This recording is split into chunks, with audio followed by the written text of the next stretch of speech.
अगर वैसे भी आप बहुत भूलते हो तब भी ये वीडियो आपकी याददाश्त तेज करेगा। क्या आपको पता है कि दिमाग जो है वो एक जीबी की 25 लाख मूवीज याद कर सकता है। 25 लाख जीबी का स्टोरेज है हमारे दिमाग का, फिर भी हम इतने फॉरगेटफुल क्यों है, इतना भूलते क्यों है। आपका फ्यूचर बनेगा प्रेजेंट से, कि अभी आप वर्तमान में क्या कर रहे हो और आप वर्तमान में वही करोगे जो आपको याद है। कहते हैं कि याददाश्त तेज करना इतना ही आसान होता तो हर कोई IAS और डॉक्टर बन जाता, पर ये IAS और डॉक्टर माँ के पेट से मेमोरी तेज करके नहीं आते हैं। ये लोग बाद में मेमोरी टेक्निक सीखते हैं जो आप भी सीखकर अपनी मेमोरी तेज कर सकते हो। अच्छी मेमोरी केवल पढ़ाई में ही नहीं बल्कि बातें याद रखकर सही वक्त पर सही मौके पर बोलने में भी चाहिए। कहते हैं कि जिम जाकर बॉडी तो हर कोई बना लेता है, लेकिन बॉडी लैंग्वेज हर कोई बना नहीं पाता है। आपकी बॉडी लैंग्वेज सुधरती है जब आपको सही वक्त पर बात याद आती है। घर वालों ने सामान लेने के लिए भेजा और वहां आप भूल गए, इसकी डांट खाने से लेकर बिजनेस के काम भूलकर लॉस करवाने तक हर जगह मेमोरी वजह बनती है। कोई भी एग्जाम आंसर याद करने से नहीं, एग्जाम तक याद रखने से क्रैक होता है। इंसान रोते हुए पहली बार स्कूल जाता है और 20 साल के बाद में ग्रेजुएशन कंप्लीट करके रोते हुए दोस्तों को अलविदा करके आता है। इस जाने आने में,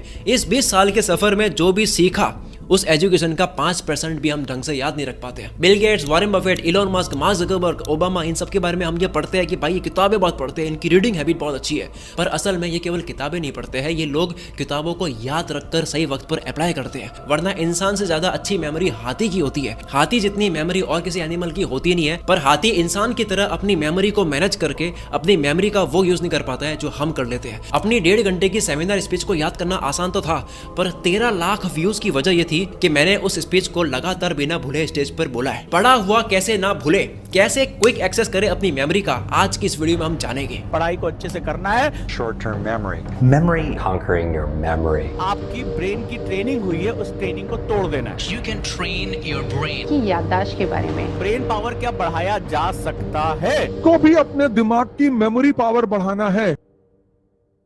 याद करने की बात आती है तो सबसे पहले बात होनी चाहिए याद रखते वक्त क्या ठीक करा जा सकता है। याद करना इनपुट होता है और सही वक्त पर याद आना आउटपुट होता है। पहले हमें इनपुट ठीक करना होगा। कोई भी बात फॉरगेट नहीं करना चाहते हो तो फॉरगेट का एफ हटा दो, पीछे बचा गेट, यानी कि फर्स्ट गेट इट। मोबाइल में 6 डिजिट का OTP आता है, हम उसको पढ़ के 7 सेकंड 8 सेकंड तक याद रख के उसको टाइप कर लेते हैं और आगे बढ़ जाते हैं। जैसे ही जरूरत खत्म हो जाती है हम उस OTP को भूल जाते हैं। दिमाग इन सब कामों के लिए ऐसी इन्फॉर्मेशन को शॉर्ट टर्म मेमोरी में सेव करता है। पढ़ते वक्त भी या फिर कोई भी बात याद करते वक्त भी हम आंख बंद करके सोचते हैं कि हमें तो ये अच्छे से याद है, लेकिन कई बार वो हमें याद नहीं होता है, वो OTP की तरह शॉर्ट टर्म मेमोरी में सेव्ड है। उसे लॉन्ग टर्म मेमोरी में सेव करने के लिए सबसे पहला काम है कि उस चीज को आप इंपॉर्टेंट बना लो। दिमाग को जो भी चीज जरूरी लगती है उसको वो शॉर्ट टर्म से लॉन्ग टर्म में सेव कर लेता है। अगर कोई आपको बोले कि पैराशूट को इस तरह से खोला जाता है, ये पैराशूट इस तरह से वर्क करता है, तो ना तो आप उसको ध्यान से सुनोगे और कुछ देर के बाद में आप भूल भी जाओगे।